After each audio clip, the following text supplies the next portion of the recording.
கோபம் யூடியூப் பார்வையாளர்கள் அனைவருக்கும் வணக்கம். இன்னைக்கு ஒரு இளைஞர்கிட்ட நான் பேச போகிறேன். இவர் பேர் ஹரி. திருச்சியில் செயின்ட் ஜோசப் இன்ஸ்டிடியூட் ஆஃப் மேனேஜ்மெண்ட்டில் ஃபஸ்ட் இயர் முடிச்சுட்டு செகண்ட் இயர் போக போகிறாரு. எம்பிஏ படிக்கிறார். இந்த இளைஞரை சந்தித்து அவங்க என்ன நினைக்கிறாங்க, முதலீடு பற்றி அவங்க என்ன நினைக்கிறாங்க, அவங்க என்ன மாதிரி அந்த முதலீடுகளை பார்க்குறாங்க அப்படிங்கிறத பற்றி தெரிஞ்சுக்க போகிறோம். Hi Hari, welcome. Thank you sir. Okay, so ஒரு இளைஞரோட பேசுகிறதுல எனக்கு ரொம்ப சந்தோஷமாக இருக்குது. இன்றைக்கி இளைஞர்கள் அப்படின்னா அவங்க முதலீடு பண்ணுறதுக்கு வந்துட்டு நிறைய விரும்புகிறாங்களா, அவங்களுக்கு என்ன மாதிரியான கஷ்டங்கள் முதலீடுன்னு வர்றப்போ வந்துட்டு இருக்குது? இப்போ இளைஞர்கள்னு பார்க்கும்போது நம்மளுக்கு வந்து அதை பற்றின அவேர்னஸ் இல்லை. ரொம்ப அவேர்னஸ் இல்லாததுனால என்ன பண்ணுறாங்கன்னா, அவங்களே சும்மா போயிட்டு இப்போ கூகுளில் நம்மளே பண்ணுறோம், போயிட்டு ஏதோ அடிக்கிறோம், பெஸ்ட்டு மியூச்சுவல் ஃபண்ட்னா என்ன அப்படின்னு பார்க்க சொல்கிறாங்க. சும்மா போட்டு அதில் வர்றதில் போயிட்டு இன்வெஸ்ட் பண்ணி அதனால அவங்களுக்கு அந்த அவேர்னஸ்ஸு இல்லாமல் போயிடுறதுனால கரெக்ட் ரொம்ப அவங்களாலையும் அந்த எர்னிங்ஸுங்கிறது அவங்களுக்கு வரமாட்டேங்குது. அதனால ஏதோ போடணும் பண்ணணுமே பண்ணுறாங்களே தவிர அவங்களுக்குன்னு அந்த அவேர்னஸ் இல்லாததுனால, நாலேஜ் இல்லாததுனால அவங்களால நல்ல ஃபண்ட் சூஸ் பண்ண முடியல. சும்மா சாதாரண சின்ன அமௌண்ட்டில் ஸ்டார்ட் பண்ணுறோம், அப்புறம் மேலே மேலே போட்டு நம்ம வளரணுங்கிற அந்த ஒரு இதுவே தாட்டே இல்லாதனால ஸ்பெண்டிங்லேயே இருக்காங்க. இப்போ நம்ம ஏதாவது ஒரு நார்மலாக ஏதோ ஒரு கடைக்கே இதுக்கோ போகிறோன்னா, இப்போ சும்மா போயிட்டு ஒரு சாக்லேட் 5 ரூபாய்க்கு வாங்குறோன்னா இன்னொரு சாக்லேட்டை பார்த்து 10 ரூபாய்க்கு இன்னொரு 2 வேணும் அப்படின்னு கேட்டு வாங்கிக்கிறாங்க. சரி, அதனால இம்ப்ளஸ் பர்ச்சேஸும் அதிகமாக இருக்கிறதுனால அது மாதிரி டிஃபிகல்ட்டிஸ் ஃபேஸ் பண்ணுறாங்க இப்போ ரொம்ப. ஓகே, ரொம்ப ஒரு அருமையான ஒரு விஷயத்தை வந்து சொன்னீங்க. அதாவது இளைஞர்கள்லாம் வந்துட்டு ஒரு க்யூரியாசிட்டி ரொம்ப நிறைய இருக்கிற வயசு, எல்லாத்தையுமே நம்ம பண்ணி பார்க்கணும் அப்படிங்கிற ஒரு வயசு. வீட்டில் கூட அப்பா சொல்கிறத கூட வந்து கேட்காம நம்மளே பண்ணி பார்க்கலாம் அப்படின்னு நினைப்பாங்க. ஸோ அப்படி பண்ணுறப்ப அவங்களே நிறைய டூ இட் யுவர் செல்ஃபுங்கிற மாதிரி, டூ இட் மை செல்ஃபுங்கிற மாதிரி வந்து அவங்களே வந்து நிறைய பண்ணுறாங்க. அதுவும் அவங்க வந்து ரொம்ப டெக்கி சவியாக இருக்கிறதுனால அவங்க வந்து இன்டர்நெட்டில் போயிட்டு என்ன ஃபண்டு வாங்கணும் அப்படிங்கிறலாம் வந்து இது பண்ணிவிட்டு அவங்களே வந்து பண்ணுறாங்க. ஃபண்டு அவங்களே கூட வாங்கினா கூட பரவாயில்ல, அவங்க வந்து ஸ்டாக்லலாம் நிறைய இன்வெஸ்ட் பண்ணுறாங்க இல்லையா? Yes sir. எப்படி, அதை கொஞ்சம் சொல்லுங்கள்.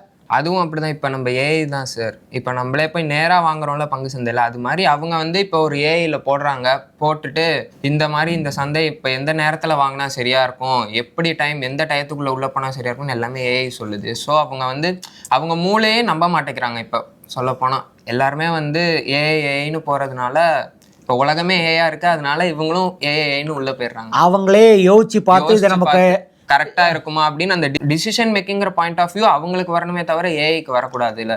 ஓகே, ஸோ அவங்க சொன்னோன்னே இப்போ இது ஏதோ ஐடிசியில் இப்போ இந்த இதில் வாங்கணும் அப்படின்னு சொன்னால் அது டக்குன்னு அவங்க போயிடுறாங்க. ஸோ அதனால அந்த அவேர்னஸ் இல்லை.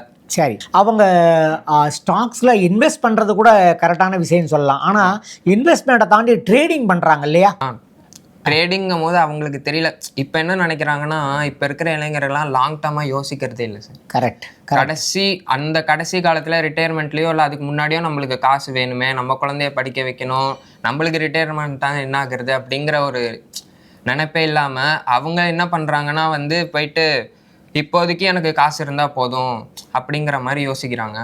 அதனால அவங்களுக்கு ரொம்ப இதாக இருக்குது ட்ரேடிங்கிறது. ரொம்ப ரெண்டாவது வந்து நம்ம ஒரு 100 ரூபாய்க்கு போட்டோம், அந்த ஷேர் விலை 150 ரூபா ஆயிடுச்சு, 50% லாபம் அப்படிங்கிற திரில்லாம் வந்து இருக்கு. ஆனால் இருக்கிறதுனால அவங்களுக்கு சொல்ல போனால் வந்து ரொம்ப அவங்களுக்கு அந்த இப்போதைக்கு எனக்கு இந்த காசு வேணும் அப்படின்னு இருக்காங்க. ஸோ இப்போ இளைஞர்களுக்குன்னு காசுங்கிறது எதுக்கு தேவைங்கிறது தெரியல.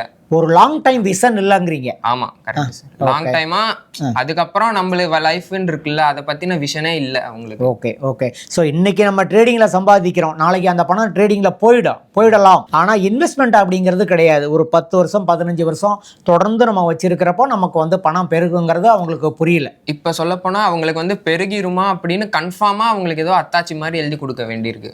ஓகே, அதெல்லாம் எதனாலனா அவங்களுக்கு அதை பற்றின அவேர்னஸ் இல்லை. ஒரு லாங் டைம் விஷனுங்கிறது அண்டர்ஸ்டாண்டிங் இல்லை. ஆமாம், இப்போ லாங் டைம் விஷன்னா எப்படின்னா, இப்போ நம்ம 100 ரூபாய் இன்னைக்கு போடுறோம்னா அது வந்து அடுத்த ஒரு 40 வருஷத்துல எவ்வளோ ஆகுங்கிறத அவங்களுக்கு இன்னைக்கு சொல்ற மாதிரி இருக்கு.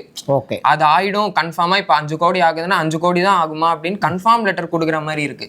Okay okay. ஸோ அது ஒரு லாங் டைம் பிலீஃப்ங்கிறது வந்துட்டு அது இல்லை. அது வந்துட்டு அவங்க அது புரிஞ்சுக்கிட்டாங்கன்னா இதில் வந்து நிறைய பண்ண ஆரம்பிப்பாங்க. ஓகே, ட்ரேடிங்கிறது ஒரு லைஃப்ல நமக்கு ஒரு த்ரில் வேணும் தான். ஆனா ஆனால் அது வந்து ஒரு 10%ங்கிறத மட்டும் வச்சுட்டு மிச்சம் 90% வந்து நம்ம இதில் போகலாம், லாங் டைம் அண்டர்ஸ்டாண்டிங்கில் ஒரு இன்வெஸ்ட்மெண்ட் பாயிண்ட் ஆஃப் வியூவில் போகலாம் இல்லையா. சில பேர் வந்து இந்த ட்ரேடிங்கிறதே ரொம்ப ரிஸ்க்கான விஷயம்தான். ஸ்டாக்ஸில் அந்த வயசில் நம்ம ஒரு ஸ்டாக்ஸ் வாங்கணும்னா அதில் அதனுடைய அந்த என்ன பிஸ்னஸ் பண்ணுது, அதனுடைய விலை என்ன, அதனுடைய காம்படிட்டர் யார், அதனுடைய பேலன்ஸ் ஷீட் என்ன, எல்லாத்தையும் பார்த்து நம்ம இன்வெஸ்ட் பண்ண வேண்டியிருக்கு. அதுவே ரிஸ்க்கான விஷயம்தான் இல்லையா. ஏன்னா நம்ம டிமேட் இன்னைக்கு நிறைய இளைஞர்கள் டிமேட் வச்சுருக்காங்க, டைரெக்டாக வந்து பங்குகளை வாங்குறாங்க. ஆனால் லாங் டைமாக அவங்க வந்து வச்சுக்கிறப்போ வந்துட்டு அந்த ஸ்டாக் கரெக்டான ஸ்டாக்கா அப்படிங்கிறது வந்துட்டு இதாக இருக்குது.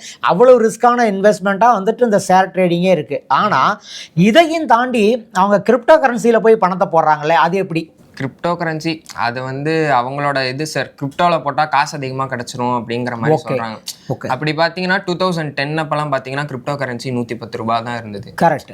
அதில் அப்போ போட்டிருந்தா நம்மளுக்கு இந்த நேரத்துல நிறைய காசு கிடைச்சிருக்கும். அந்த டைமிங் சென்ஸும் கிடையாது. இப்போ போயிட்டு அவங்க அப்பாவை போட்டு இதை பண்ணி லோனை வாங்க அதை வாங்கன்னு சொல்லி அதை வாங்கிடுறாங்க. அதுக்கப்புறம் பின் விளைவுகளை பத்தியும் யோசிக்கிறது இல்லை. அதனால ரொம்ப கஷ்டப்படுறாங்க. இது ஒரு நல்ல பாயிண்ட் ஒன்று சொன்னீங்க. அதாவது இவங்க ஏர்னிங்ஸ் வந்து ரொம்ப கொஞ்சம் கம்மி தான் இளைஞர்களுக்கு. அப்போ அப்பா கிட்ட இருந்து பணம் வாங்கி போடுறது அல்லது இவங்களே வந்து சம்டைம்ஸ் கிரிப்டோ கரன்சியில் பணம் போடுறவங்க வீட்டில் திருடி கூட போடுறதா வந்துட்டு சொல்கிறாங்க. அது வந்து எந்த அளவுக்கு மேபி 1-2 கேஸில் வந்துட்டு இருக்கலாம். அது வந்து என்னென்னா ஒரு கிரிப்டோ கரன்சியில் நிறைய பணம் கிடச்சிருங்கிற ஒரு தப்பான நம்பிக்கை அல்லது ஒரு பேராசை. அது கிரிப்டோ கரன்சி தப்புன்னு சொல்ல முடியாது. கிரிப்டோ கரன்சியில் நீங்கள் வந்து உங்களுடைய மொத்த போர்ட்ஃபோலியோவில் ஒரு 2% நீங்கள் போட்டிங்கன்னா, 100 ரூபாவில் 2 ரூபா போட்டிங்கன்னா வந்துட்டு உங்கள் பணம் போனாலும் நீங்கள் வந்துட்டு ஒன்றும் கவலைப்பட மாட்டீங்க. ஆனால் உங்களுடைய பணம் 100 ரூபாவையும் அங்கே கொண்டு போய் போடுறப்ப இப்போ ரீசெண்டாக பார்த்தீங்கன்னு வச்சுக்கோங்க, 1 லட்சம் ரூபாவிலேருந்து பார்த்தீங்கன்னா 65,000 வந்து இறங்கிடுச்சு. அப்போ 35% மைனஸுங்கிறப்ப அதை உங்களால் தாங்கக்கூடிய ஒரு நிலைமையில் இருக்கணும் இல்லையா. அதை தாங்க மாட்டாங்க இளைஞர்கள் இப்போ. ஏன்னா இப்போ நம்ம பார்த்தோம்னாலே இப்போ மார்க்கெட்ஸ்லாம் கீழே தான் இருக்குது. அதனால இப்போவே அவங்கள அதை தாங்க முடியல. 1000 ரூபா போட்டு அது 500 ரூபா ஆயிடுச்சு, 500 ரூபா போயிடுமேன்னு இருக்காங்களே. அதுக்கு மேலே போச்சுன்னா இன்னொரு 500 ரூபா சேர்த்து கிடைக்குங்கிற அந்த இது இல்லை. அதனால 500 ரூபா போச்சா சரி எடுத்துருவோம்ப்பா வேலை முடிஞ்சிச்சு அப்படின்னு எடுத்துடுறாங்க. சரி.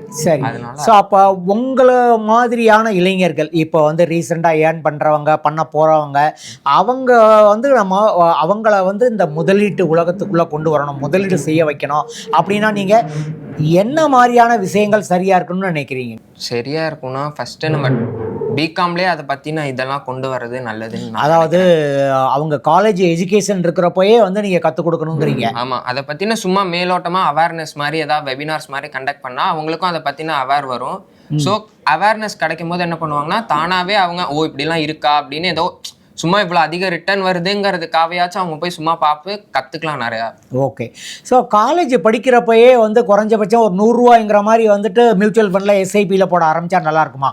நல்லாயிருக்கும். பட் ஆனால் அவங்க இண்டிவிஜுவலாக பண்ணணும். ஸோ அதுக்கு வந்து அவங்களுக்கு அந்த பற்றின நாலேஜையும் கொடுக்கணும். அப்போதான் அவங்க அவேர்னஸ் கொடுத்தா தான் அவங்களுக்கும் அதை பற்றி தெரியும்.